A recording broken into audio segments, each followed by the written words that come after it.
Om Shri Gurubhyo Namaha. Image of Ambal's self. You are Parameshwara's body, says Acharyal to Ambal. There is life inside the body. In many bodies, many lives are there. For all lives, there is only one common basic source, that is Parameshwara. Then all appearances, all bodies are Parashakti or Ambal. The whole apparent world is Ambal. You and me, him and her, this and that, here, there and everywhere included. All life forms, their mind, body, intelligence, buddhi, chittam, ahankaram are all Parameshwara. The point about Parashakti and Parameshwara is that there is no point. To differentiate is human nature, and then we try to differentiate what is already unitarily one. Have you heard as to how Karna in Mahabharata had an armor on his body, which was inseparable? If we imagine a body or form or shape to Brahman, that is Parameshwara, and Parashakti is its kavacham or inseparable armor. The inseparableness is expressed in another way as Ardhanarishwara of half male Shiva and half female Shiva. Can we separate a word from its meaning? Mahakavi Kalidasa says in the first shloka of his writings, starting with the words Vakartha Viva Samprukto, meaning I prostrate before the world's parents, Parvati Parameshwaras, who are united, integrated and inseparable, as is the word from its meaning. Pa is only a sound and Su is another sound.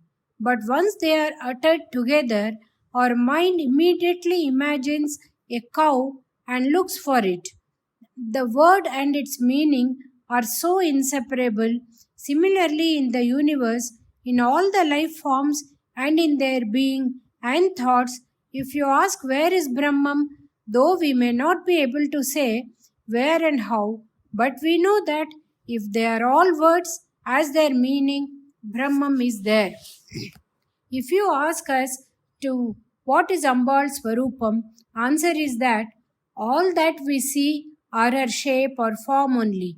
Not only shape and form, but also all thoughts, actions, events, things, meanings, rational and irrational, body, mind, life, and everything is she. Without her, there is nothing. When Acharyal says in Saundarya Lahari, Shariram Tvam Shambho, meaning you are Parameshwara's body. In the next slokam, he says that she is the subtle mind of Parameshwara. From that subtle mind, the subtle space or Akasham evolves. Progressively, the subtle becomes gross. Thus, from space, air, from air, fire, from fire, water, from water, earth, evolve. All this is you. Without you, there is no other thing whatsoever. Tvayi parinatyam nahi param, he says. Even while saying that, for the life of Shambhu, you are the body. Without any difference between life and body, you are all in one. You yourself metamorphed as the Vishwam, that is the universe, as he says, Tvam eva svatmanam parinamayitam vishwavapusha. Acharyal's this statement is very close to Ramanujacharyal's all the world is Paramatma's body. The life in it and the indwelling spirit is also him only. Even then, there is separateness as body and life, some Dvaitam. Then Acharyal goes on to say, even for the small bits of Jnanam and bliss in us, you are the Moolam, the root source of all knowledge, awareness and bliss. To enjoy this Jnanam and Anandam, the one you have seemingly become two and taken the bhava of Shiva Yuvati. The word bhava can be translated as becoming supposition, and the word Shiva Yuvati means young woman Shiva. Still, it is only a becoming supposition. In reality, The body Vishwa and its life Ambal is all one and the same with Shiva and Shambhu. All is one as Advaitam. If one is everything everywhere, how can that one have shape or size or form? Air can go anywhere. Has it got any form? Ambal is subtler than air. People can create airless vacuum, but they cannot create an Ambal less vacuum. She is in all space, mind, and thought. Then how can there be a figure or form for her or without her? But this statement will not appeal to a normal average mind. If we have all evolved from her, she is the mother and we are all her children, or like her children. For us, children, it is not enough to know that she is there. We should be able to see her, talk to her, play with her, and so on. We are not able to become aware or know that she is all shapes and forms and figures. We are not able to meditate on the formless as we lack the maturity and wisdom. It is for people like us, for our love's sake, she comes as Divya Mangala Vigraha of supreme beauty, compassion, love, and benevolence. The shapeless melted cow's ghee, when frozen, becomes solid. As per the logic of Ghruta Ghatinyavad, similarly, in the very cool and pleasant atmosphere of the devotee's heart, Ambal takes many shapes and forms. Once assured that Ambal is in the devotee's heart, the next question arises, how will that Rupam be? If you look at someone doing Annadanam to some poor hungry people, you see the pleasure in the face of the man donating the food. Do not think of business, give and take, wherein the one throwing the party may be grumbling inside, cursing the invitees with a show of a smiling face. In giving Annadanam or alms, the giver feels more thrill than the receiver. There is pleasure in giving than receiving. Many of us may not be aware of this. Now KTSV adds, some years back, a simple human being like us looking at the pathetic state of the poor people in Trichy in Tamil Nadu, one day decided that he should do something about it. He started in a small way to give Annadanam at 7 p.m. near the temple pond in the center of the city once a week. This is going on every day till date. When the decision is noble enough, all the powers of nature assists you. Now, but if there is thrill of doing Annadana, one day, even though we may not deserve to be fed even once, for our sins of commission and omission, done actually or in the mind, think of her doing Annadana to zillions of life forms for millions of years, that is Annapurneshwari Ambal. Think as to how full of bliss and kindness she must be. Can we measure that level of kindness and grace? Beauty and loveliness of unsurpassed grace and compassion becoming tangible is her form. The bodily beauty is too fleeting. We can become ugly with a touch of fever or even anger. To satisfy individual devotee in the way he looks forward to, she takes many forms as Durga, Kali, Bhuvaneshwari, Rajarajeshwari, Annapurneshwari, and so many more. If you want to review all her forms yourself, like in an album, for each form there is a mantra. Mantra is a combination of letters of particular sounds. She is of the form all the letters of the alphabet and all sounds of the phonetics. Mahakavi Kalidasa, who bloomed into poetical brilliance because of her blessings, says in Shamala Dandakam, Sarva Sabdatmike, Sarva Nadatmike, Sarva Varnatmike, Sarva Mantratmike. Varna here does not mean color or caste, but letter of the alphabet, Aksharam. The letters as a shape of sound and form as a shape of colors are all from the same origin. They are closely related. Experts of science agree on this. Different sound vibrations create shapes on the surface of water like a signature for that sound. A particular sound can create a particular shape.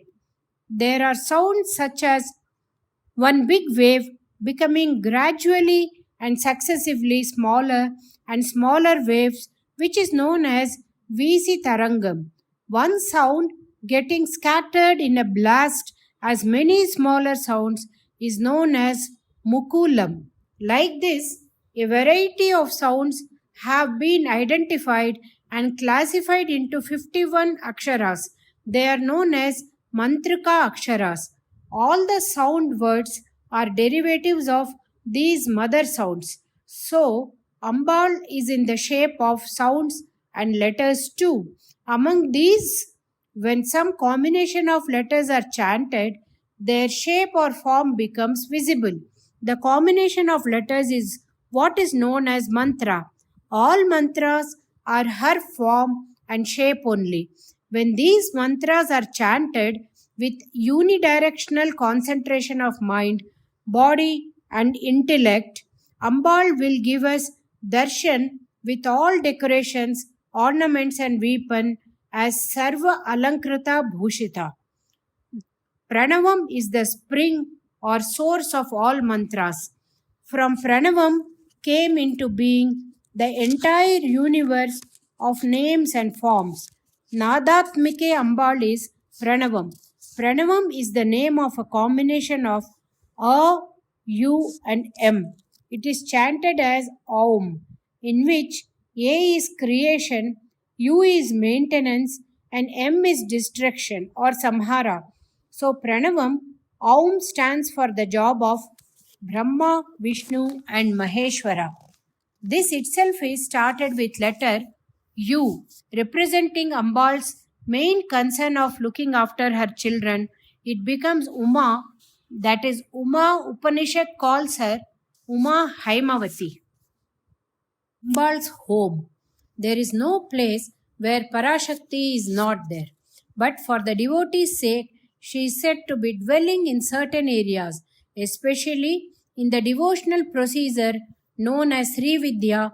She is said to be in the center of the ocean of nectar known as Amrita Sagara, in the island of Mani Dvipa, full of gems, inside many forts full of gardens, in a house made of Chintamanis, in the center of which is a beautiful cot whose legs are Brahma, Vishnu, Rudra, and Maheshwara, respectively, with Sadashiva as the bedspread. Parabrahmam as Kameshwara is seated there and she is on his left. That place is Sripuram, as in Amrita Sagara. Sripuram is also said to be on the golden peak of the Meru mountain. There is another place as given in the Falasruti of Lalita Sahasranamam, where she is imagined to be seated in the center of full moon. The mantra is Chandra Mandala Madhyaga. Actually, she seems to be a very suitable place for her to be as imagined by the devotee for successful meditation. On a full moon night with a clear sky, one can never tire of looking at the moon. Moonlit dinner or concert by moonlight can never lose their allure. But in today's world, when man has landed on the moon and turns night into day with floodlights, the intrinsic value of moonlight seems faded somewhat. Moonlight does not irritate the eyes, especially the light of the full moon is something special, intending to make moonlight really rare. Nature has made it available only once in a month. If it was a daily affair, it may not have this amount of attraction. While sitting down for meditation, while you have to think of this effulgent ambience of the moonlight and then think of Ambal in it. As you meditate on the moonlight itself, mind and heart becomes pleasantly cool. It becomes calm without any chance of aberrant thoughts of lust, anger, and hate. The entire universe outside is inside the individual too. They say that whatever is in the Andam is also in the Pindam. Andam is the egg or universe, and Pindam is the unit or part. The whole contains the part, and each part contains the whole. This principle is being proved repeatedly by modern science too. We know that the seed contains the tree, and the tree contains the seed. Holography and study of DNA also prove this principle. The mind of Parashakti, who is immanent in all living things, is the moonlight. Purusha Suktam says exactly so. Living beings' mind and moon are related. In English, mad people are called lunatics. Lunar is about moon only. It is recommended in our Shastras that for mind related ailments, meditation of Ambal in Chandramandala be resorted to. Ambal should be deliberated upon as being seated in Chandramandala. The person doing the dhyana should be seated on Vyagrasana, that is the mattress of tiger skin. As the tiger catches its prey, we should catch hold our dhyana lakshya. This can also mean that our mind, which is the distracting force, should be under control, and all our animalistic tendencies should be put down as we sit down for dhyana. As moon removes the heat of anxiety, the darkness of our minds will slowly be replaced by pleasant illumination of jnana. The sun is said to be jnana swarupam, but sunlight does cause heat and thirst. When the same light is reflected through the moon, it becomes softer, cooler, and more acceptable to the eye. Ambal is self effulgent like the sun and subdued in brilliance like the moon. She removes all our anxiousness and agitations. She is the Guru who removes ajnana. Kalidasa says, Deshika Rupena Darshida Bhyodaya, meaning raising in the form of one's Guru, we may meditate on Ambal as seated in Chandramandala, or meditate on the Guru's Padukabhyam there, or do dhyana on Ambal as the Guru. Jnanambikai. Sri Vidya is the name for paying special attention to Ambal in devotion. Vidya means knowledge. Avidya is ignorance or absence of jnana. Ambal is the mother who nurtures her children with the milk of human kindness, awareness, and knowledge. So, she is also the first teacher and guru. Keno Upanishad from the Samaveda says that she imparted knowledge to all the devatas too. The story is as follows in the subsequent paras. Once in the battle between Devas and Asuras, Devas won.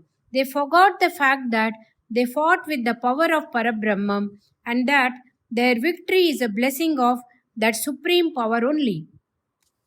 They fell into the mire of self aggrandizement and pride. It seemed likely that Devas were fast acquiring the very detestable qualities of the Asuras, for which they were defeated. To save them from delusion, the power of the ultimate stood before them within visible distance as a column of fire, whose top or bottom could not be discerned. Devas were wondering as to what is this form. Maybe some yaksha? They sent Agni, the fire god, to find out. As he approached with the question, "Who are you?"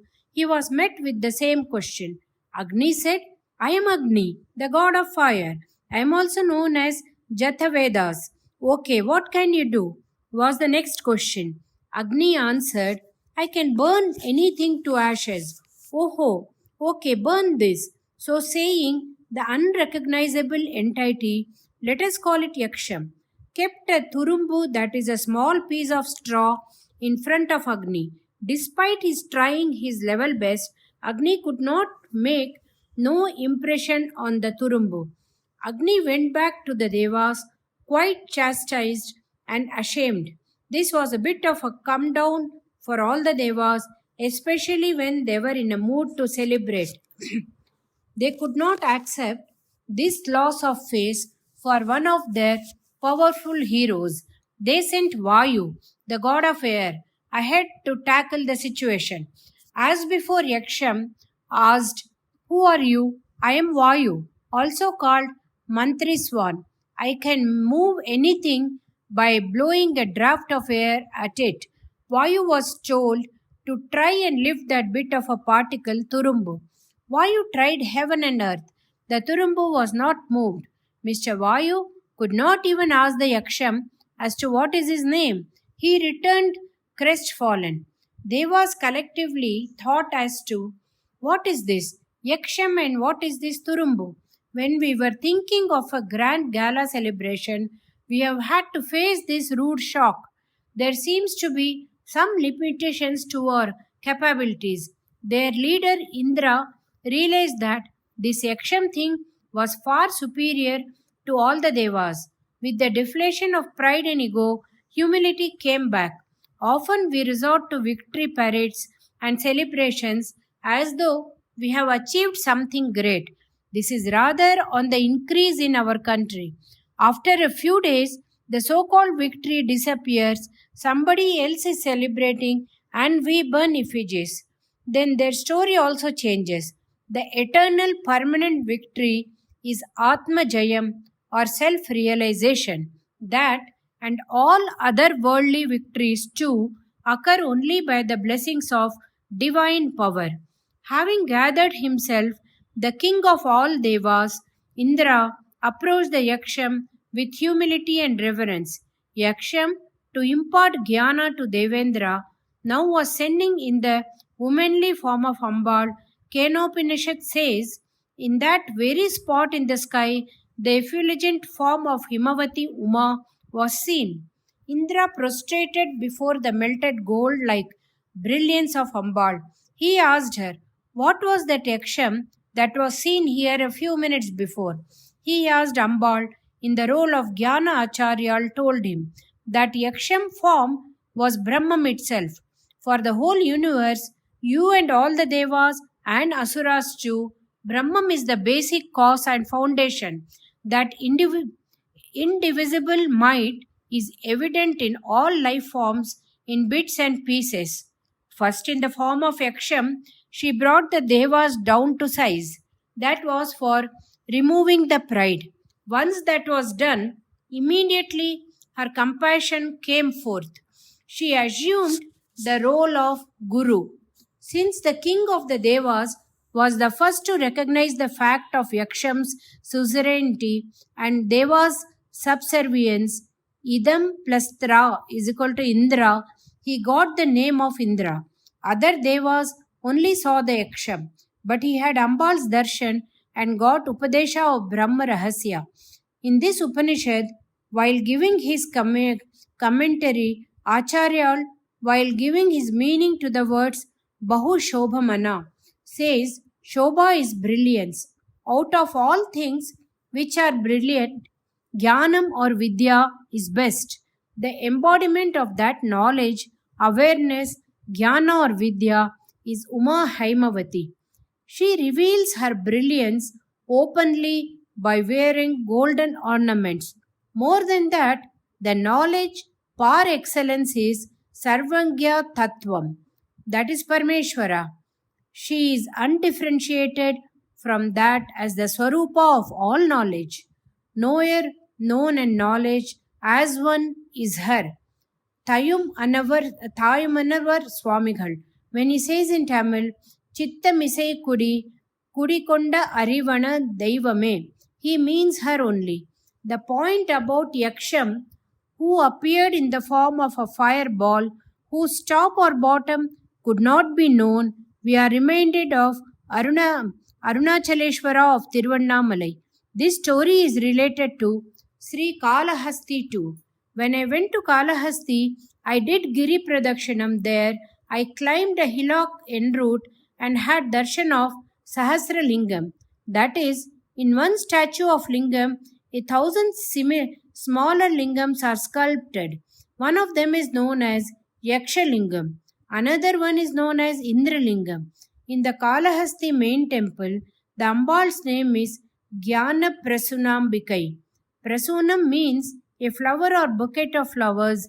When we look at all this collectively, it is clear that the Kena Upanishad event, all the devas being shaken up by Yaksha and Uma's Jnanopadesha to Devendra, etc., must all have happened in and around Kalahasti. To pray to Ambal, we do not have to find new routes at all. Places like Kalahasti are available where great rishis like Kannappa Nayanar and before that all the devas have done their best to offer their prayers. All we have to do is to visit such places and prostrate. Amma will do the needful. Like the fragrance and flower, milk and its taste, word and its meaning, she is the inseparable Jnana Shakti of God Parameshwara himself. Similarly, she is the inseparable sister of Sriman Narayana too. She is the Vaishnavi when she disposes of the Asuras. At the time of Krishna's Janma, she took birth as Yashoda's child, Vishnu Maya Sri Durga. We celebrate her in the autumn Navratri. She is the destroyer of all evil. As Durga came into being with Krishna Ashtami, she appeared with the birth of Sri Rama too in the spring season. This is called Vasanta Navratri. This time she comes as the most commonly Rupa as Jnanambikai. As Chandika, she eradicates evil, and as Jnanambika, she imparts the highest knowledge. I said earlier that Uma is the Pranava Swarupa. Music is her body. However much we may be proud of our body, the slightest scratch will make it ugly. Our skin hides much non-displayables. Probably that is why it is called as hide. But inside all this, there is a cherishable element. But her very being is Nadamayam, Shabdamayam, Vangamayam. The 51 Matruka Aksharas are her being. All the knowables are totally in those Aksharas. That is Jnanambikai. All that changes ever is not truth. The only constancy of this world and worldly life is change. But there is something which is not a thing, which is ever unchanging and constant despite changes. To know this in experience is real knowledge. Jnanambikai, Parashakti, gives this awareness. She is the Divya Mangala Swarupini. Let us know her or try to know her through constant meditation, dhyana. Om Shri Mahaperiva Sharanam.